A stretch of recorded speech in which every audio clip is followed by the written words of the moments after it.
5 পর্বের একটি সিরিজে উপস্থিত হন, যেখানে তাকে নগর জীবনে টিকে থাকার কৌশল দেখানো হয়। ওয়ার্নার ব্রাদার্স গ্রিলসকে তাদের ক্ল্যাশ অফ দ্য টাইটান্স চলচ্চিত্রে অভিনয়ের প্রস্তাব দিয়েছিল। তিনি তাতে রাজি হননি। বিয়ার গ্রিলস যে অনুষ্ঠানটি করেন, তার সাথে থাকেন 4-5 জন কলাকুশলী। বিয়ার বই লেখায়ও মনোনিবেশ করেন। তার বইয়ের নাম ফেসিং আপ। বইটি যুক্তরাজ্যের সবচেয়ে বেশি বিক্রিত বইয়ের তালিকায় স্থান পায়। এটি যুক্তরাষ্ট্রে the kid who climbed Everest নামে প্রকাশিত হয়। এভারেস্টে তার অভিযান এবং অভিজ্ঞতা নিয়ে রচিত দ্বিতীয় বই ফেসিং দ্য ফ্রোজেন ওশান। 2004 সালে William Hill sports book of the year পুরস্কারের জন্য মনোনীত হয় তার দ্বিতীয় বইটি। গ্রিলসের তৃতীয় বই বর্ন সার্ভাইভার, বিয়ার গ্রিলস।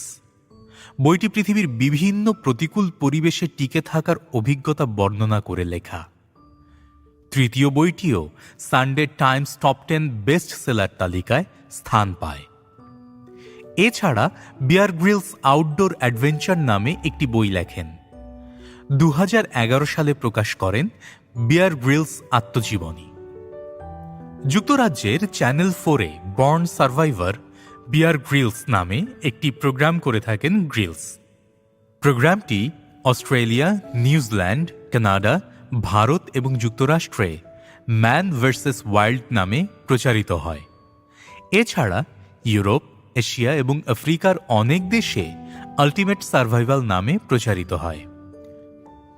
অনুষ্ঠানে দেখানো হয় বিয়ার গ্রিলসকে কোনো এক প্রতিকূল পরিবেশে নিয়ে যাওয়া হয়।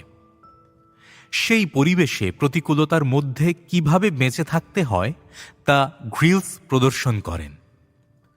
2006 সালে ম্যান ভার্সেস ওয়াইল্ড শুরু হয় এবং এটি যুক্তরাষ্ট্রের সর্বাধিক জনপ্রিয় টেলিভিশন প্রোগ্রামে পরিণত হয়। এক জরিপে দেখা গেছে বিশ্বজুড়ে 1.2 বিলিয়ন মানুষ অনুষ্ঠানটি দেখে থাকে।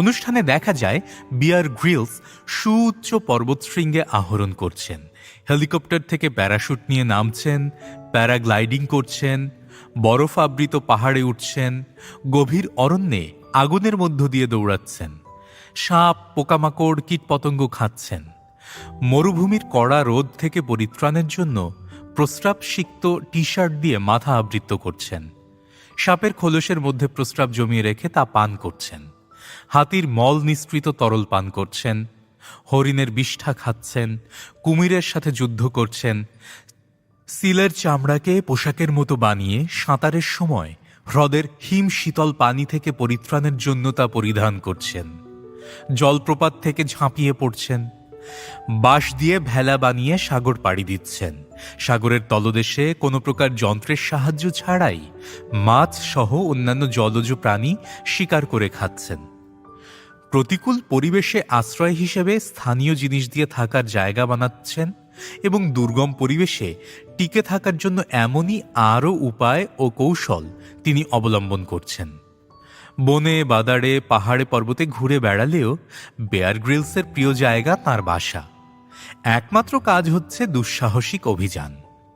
আফ্রিকায় ফ্রি ফল অভিযানে তার মেরুদণ্ড ভেঙে গিয়েছিল। এভারেস্টে ওঠার সময় 21,000 ফুট উপরে একটা গভীর খাদে পড়ে গিয়েছিলেন। বেয়ার গ্রিলস স্ত্রী ও 3 সন্তানকে নিয়েও মাঝে মধ্যে বেরিয়ে পড়েন। সন্তানদের নিয়ে জঙ্গলে পাহাড়ে রাত কাটান, রোমাঞ্চকর ও বিপজ্জনক পরিস্থিতির মুখোমুখি হন। সন্তানসহ অ্যাডভেঞ্চার নিয়ে গ্রিলসের বক্তব্য, আমি সন্তানদের নিয়ে যখন বেরোই তখন সন্তানদের বলি, শোনো শিশুরা, সামনে আমাদের ভয়ঙ্কর কিছু হয়তো অপেক্ষা করছে, হয়তো ভয়ঙ্কর কোনো বিপদ হাতছানি দিয়ে ডাকছে, কিন্তু আমাদের এগোতে হবে আনন্দ নিয়ে। এগোতে এগোতে আমরা শিখছি, নতুন অভিজ্ঞতা অর্জন করছি, বিপদ থেকে পরিত্রাণের উপায় খুঁজছি। তিনি বলেন, শিশুদের ক্ষমতা সম্পর্কে মোটেও ধারণা হবে না যদি না ওদের সাথে ঝুঁকি না নেই। আমেরিকার প্রেসিডেন্ট যখন সঙ্গী। কাঁচা মাছ খাওয়া নিয়ে আমেরিকার প্রেসিডেন্ট বারাক ওবামার সাথে বিয়ার গ্রিলসের একটি মজার অভিজ্ঞতা রয়েছে। বারাক ওবামা 2015 সালের সেপ্টেম্বরে আলাস্কার পথে বেরিয়েছিলেন বিয়ার গ্রিলসের সাথে। ওবামাকে নিয়ে পাথুরে পাহাড়ের পথ বেয়ে নদীর তীর ধরে হাঁটতে থাকেন গ্রিলস। এক পর্যায়ে ওবামা গ্রিলসকে বলেন, আপনার সঙ্গে কি আছে? গ্রিলস সাথে সাথে থলে থেকে স্যামন মাছের কিছু অংশ বের করেন। গ্রিল ওবামাকে জানান, আলাস্কা হচ্ছে ভালুক ও স্যামনের এলাকা। আমি স্যামন মাছের অংশটা পেয়েছি নদীর তীরে,